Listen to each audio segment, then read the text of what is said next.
A 19-year-old girl murdered by a man who should have been behind bars, ignored warnings, a justice system that failed, and grieving parents forced to do the police's job. This is the heartbreaking story of Audrey Griffin and how her death could have been prevented. Stay with us, because what you're about to hear will shake you to the core.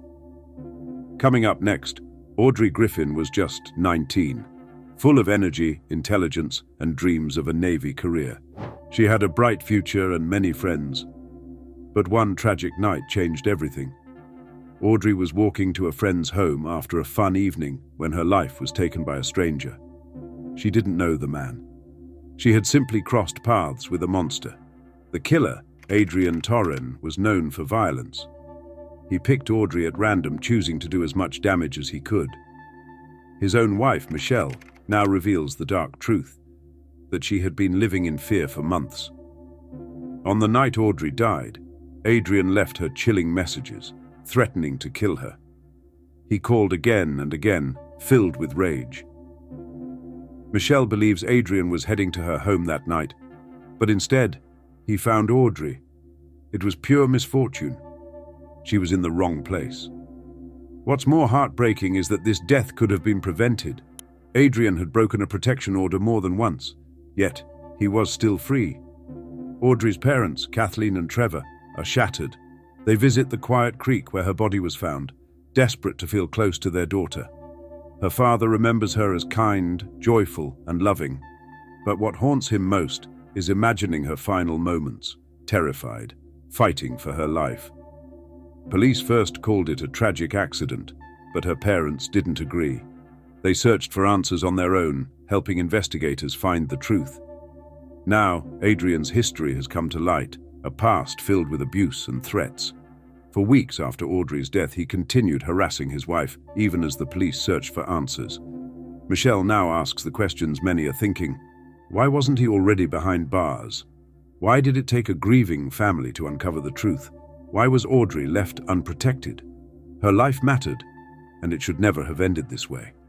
Something felt very wrong that night. Adrian Torren's voice alone was enough to unsettle anyone, angry, cold, and frightening. His wife Michelle had heard those threats before. It wasn't new. She had lived with fear for so long that she no longer believed calling the police would help.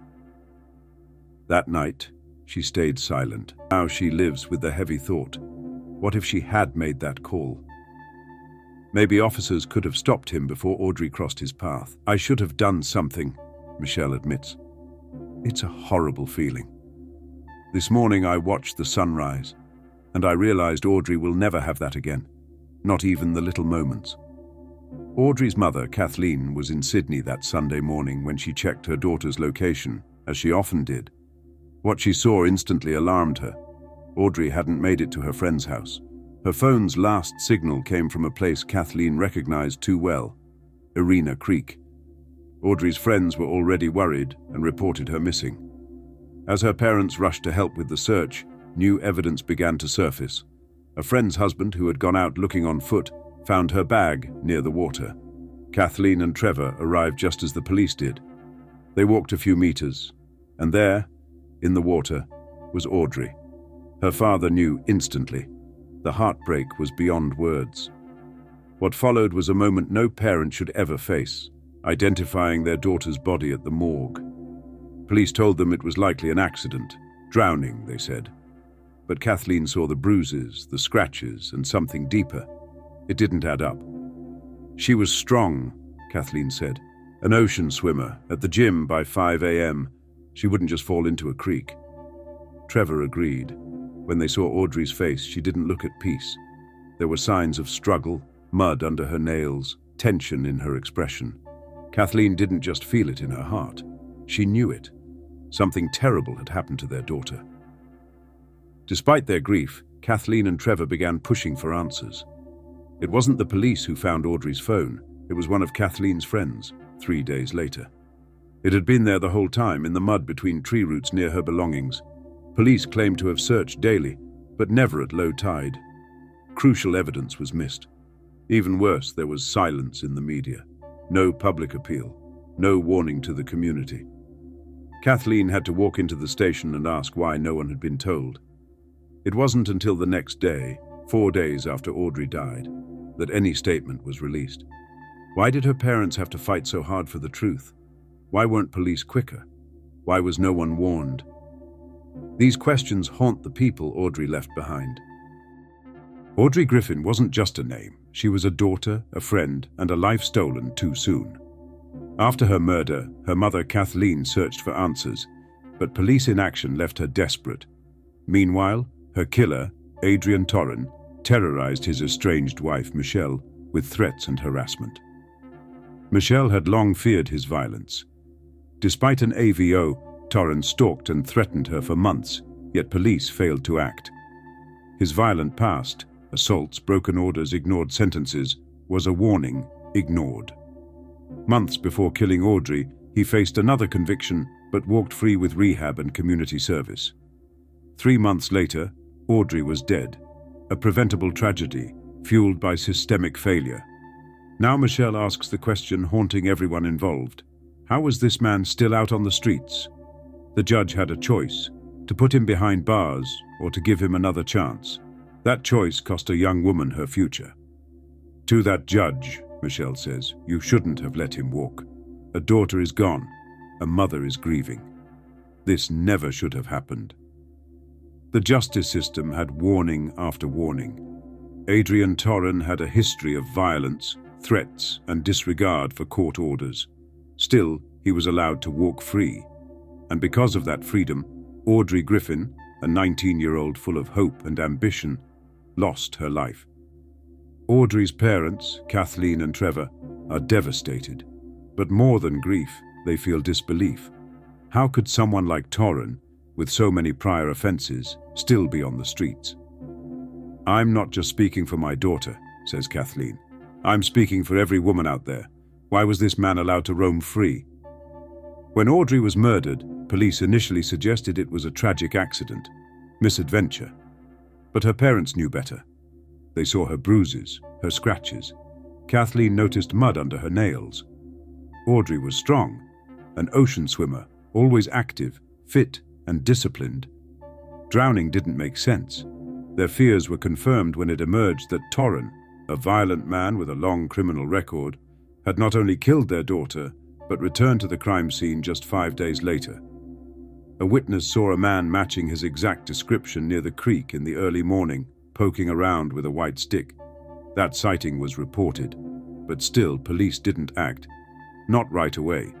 It took more than 3 weeks to identify the man seen following Audrey on CCTV. And it was Audrey's mother who begged investigators to show her every piece of footage. That persistence uncovered the chilling truth. Audrey had been followed. A man was stalking her home that night. The police released the image, asking for help. The next day, Torren's estranged wife Michelle came forward. She had received death threats from him that very night. I just kept double locking the doors, she said. I didn't know if he was in my backyard or already inside. Detectives quickly tapped his phone. They soon heard Torren confessing the murder to a friend. He was arrested on April 21st.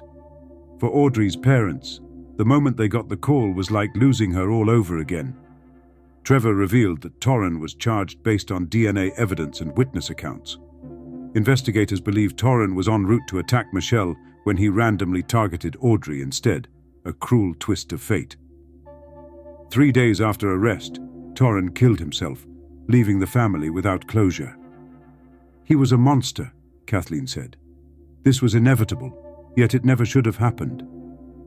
Michelle, torn between relief and grief, reflects, I loved someone who became a monster. The failure? Systemic.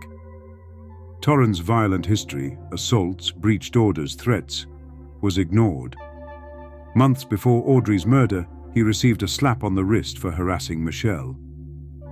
That decision cost a life, Michelle says. Even Ness Darla's police commissioner Karen Webb admitted flaws. Could we have done better? Yes. But questions remain. Why was Audrey's death initially ruled an accident? Why was a known violent offender free?